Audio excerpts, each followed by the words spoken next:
7:15, saludamos al asambleísta de Creo, Patricio Donoso. Asambleísta, buenos días, bienvenido.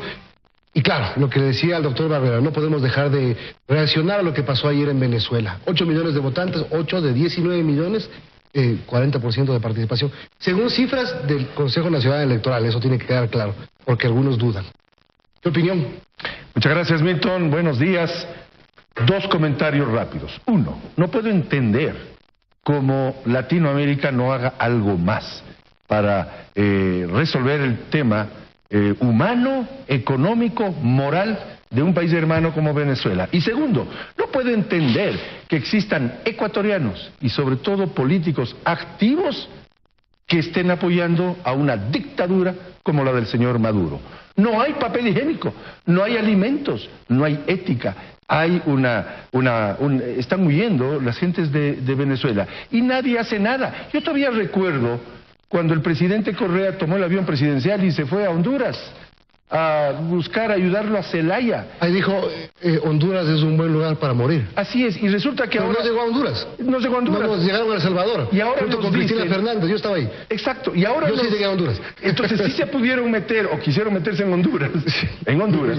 Y ahora dicen que no hay que meterse en el caso Venezuela. Sí, señor, hay que meterse, porque hay que defender la democracia en Latinoamérica. Es decir, ¿usted cree que Latinoamérica y el mundo tiene que tener una participación más activa? Por supuesto. Así como la de coger e irse en avión o hacer alguna cosa, más que un pronunciamiento que ya 12 países lo hicieron anoche. Milton, y opinión pública que me ve y me escucha a través de Teleamazonas, de esos pronunciamientos tibios de que vamos a respetar la opinión de los venezolanos, que la OEA dice vamos a exhortar, ya déjense de exhortos. Lo que tienen que hacer es activar la Carta de la OEA y las Naciones Unidas para frenar tamaño abuso del señor Maduro en Venezuela. Bueno, vamos a hablar de la ley de plusvalía, un tema que el presidente Moreno ya lo anunció y luego lo ratificó en su intervención del viernes dentro de los planes económicos que los mencionó. Plusvalía. Cuando el Papa vino a Quito y Guayaquil, el presidente Correa cometió un serio error, y luego un segundo. El primero fue remitir a la Asamblea un confiscatorio proyecto de ley de plusvalía. Confiscatorio porque se lo llevaba el 75% de lo que el gobierno dio por llamar una plusvalía ilegítima. Lo ilegítimo, Milton, se prohíbe, no se regula. Usted no le pone impuestos a la venta o reventa de entradas en el fútbol porque es ilegal. No le pone impuestos al narcotráfico, lo prohíbe. Y resulta que aquí dicen que es ilegítimo y le clavan el 75%, cuando de ilegítimo no tiene nada. ¿Qué culpa tiene el ciudadano que le construyeron el edificio de la UNASUR para poner el monumento al señor Kirchner y mejoró el valor de su terreno? Como tampoco tiene la culpa el ciudadano que en el Valle de los Chillos vio perder el valor de su terreno porque eventualmente puede haber una erupción del volcán Cotopaxi. Eso es lo que quiere corregir el presidente Moreno. Qué bien que lo corrija, pero la forma de corregir, en mi opinión, mi humilde opinión, es derogar una ley que es confiscatoria. Mire, yo quisiera que la Cámara muestre lo que yo mostré aquí en Teleamazonas hace 2 años. El absurdo argumento de que los pobres no pagan impuesto. Ese es el gran argumento del gobierno, cuando los pobres lo que quieren es dejar de serlo. Por lo tanto es absurdo decir los pobres no pagan impuesto. El pobre quiere dejar de serlo. El ahorro es legítimo. Es un mecanismo de ahorro de la familia ecuatoriana, comprar un bien, comprar una pequeña casa, un terrenito. Y resulta que ahora le castigan esa parte positiva de que mejoró el valor de su bien. Ya tenemos impuestos a un montón de cosas, sí.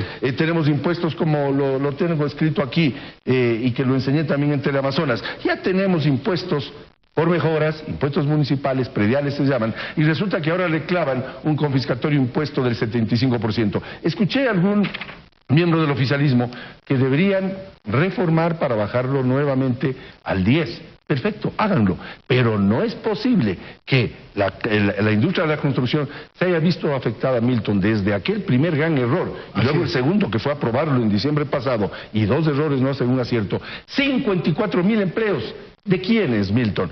De grafiteros, pintores, albañiles, gente pobre que trabaja en la industria de la construcción. Liquidaron 54,000 empleos y por ahí alguien anda diciendo que esta ley sirve para controlar la especulación. No, señor, los proyectos inmobiliarios abortaron cuando se cometieron estos 2 errores. Sabemos que el presidente Moreno no va a plantear la derogación de esta ley, sino una revisión. ¿Ustedes están en ese extremo de que o se deroga o no apoyan la la revisión? Nosotros somos el primer bloque legislativo de oposición y nuestro planteamiento será que en lo posible se derogue, porque ya tenemos, como dije hace pocos minutos, impuestos a la plusvalía, sí, ya tenemos impuestos de mejoras. Pero usted sabe bien que el oficialismo tiene mayoría en la Asamblea, tiene 74 votos y por supuesto se aprobará lo que ellos digan. Lo que quiero decirles es que cuidado cometan un tercer error, cuidado no generen la confianza al inversionista para generar fuentes de trabajo y empleo, para generar proyectos inmobiliarios, para generar la construcción de más de 300,000 viviendas. Cuidado esto de tener tibieza en el tema haga que simplemente se cambien ciertos artículos cuando la ley es absolutamente confiscatoria. Ahora, el presidente de la República en sus planes anunciados el viernes habló de dinamizar, entre sus 5 puntos importantes, dinamizar el sector de la construcción, el sector empresarial, y ahora sí hablamos ya de la proforma presupuestaria, que de alguna manera va a caer también en sus manos. 36,000 millones de dólares, es decir, 2% más del presupuesto codificado 2016. No ha crecido mucho, es más conservadora, $41 el precio del barril de petróleo, un déficit de 4.700, sí, unos números que parecen como más reales y ajustados a la realidad que tenemos. Quedó claro que la mesa no estaba servida, quedó claro que se comieron todo el banquete, y ante lo cual el presidente Moreno tiene que, en septiembre, remitir la verdadera proforma, la del año 2018, porque esta que nos va a enviar en estos días no es más que la culminación del año 2017, donde casi todo, estimado Milton, y le digo con franqueza, ya está jugado. En otras palabras, hay que ahorrar, hay que dejar de gastar en lo que es superfluo. Hay que hablar con los que generan empleo productivo, hay que firmar acuerdos comerciales, hay que atraer la inversión. Pero la única forma, Milton, de atraer inversiones generando seguridad jurídica, eliminando, por supuesto, absurdos impuestos como el de salida de divisas, que en el fondo es impuesto a la entrada de divisas, eliminar la barbaridad del anticipo del impuesto a la renta que hizo que 6,000 empresas quebraran.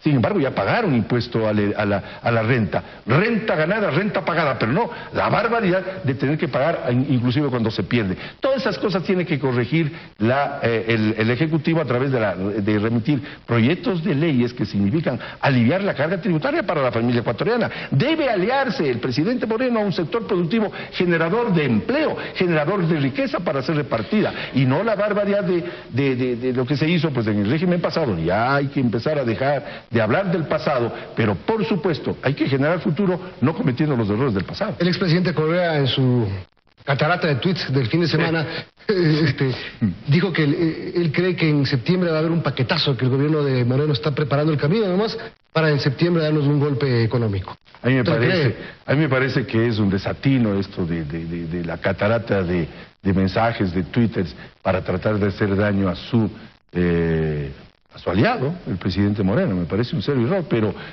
lo que quiero decirle a la opinión pública es que ya nos olvidemos del pasado. Ya pasó los 10 años, aquella década perdida donde hubo una corrupción brutal. A propósito, yo se exhorto al régimen a que sí nos den el bisturí para hacer la cirugía mayor a la corrupción, y en su momento tendrá que revisarse y saber quiénes son los que se corruptearon aquí en el país, y por supuesto castigarlos, porque mire, topo este tema, porque mientras no se frena la corrupción, donde se ponga un blindaje a ciertos personajes, las inversiones no van a venir, las inversiones van a preferir ir a Colombia, a Perú y a Chile. Ahora, y le hago la última pregunta, hablando de corrupción. La semana pasada su coideario Fabricio de Llamar presentó un pedido para que el juicio a Jorge Glass no se muera, se reactive. Usted es miembro del CAL. ¿Usted ve que realmente va a haber la posibilidad de resucitar ese juicio que ya se archivó de plano? Este gobierno tiene que desmarcarse de la corrupción.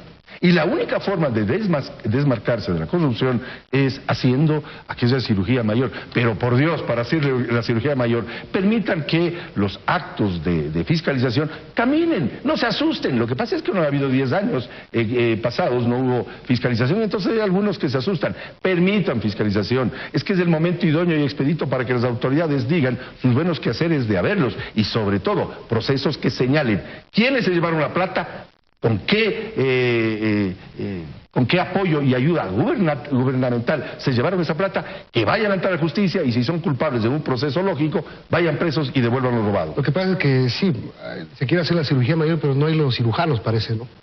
Por lo menos en la Asamblea, no en los cirujanos. En el CAL hay 2 cirujanos que votamos a favor de la continuación de un juicio político al vicepresidente Glass. Por lo tanto, sí hay los cirujanos que queremos Cirujanos sin quirófano, entonces. o sin bisturí, porque no nos dieron, o nos lo quitaron. Muchas gracias, asambleísta. Muchas gracias, Milton. Gracias al asambleísta Patricio Donoso del movimiento Creo.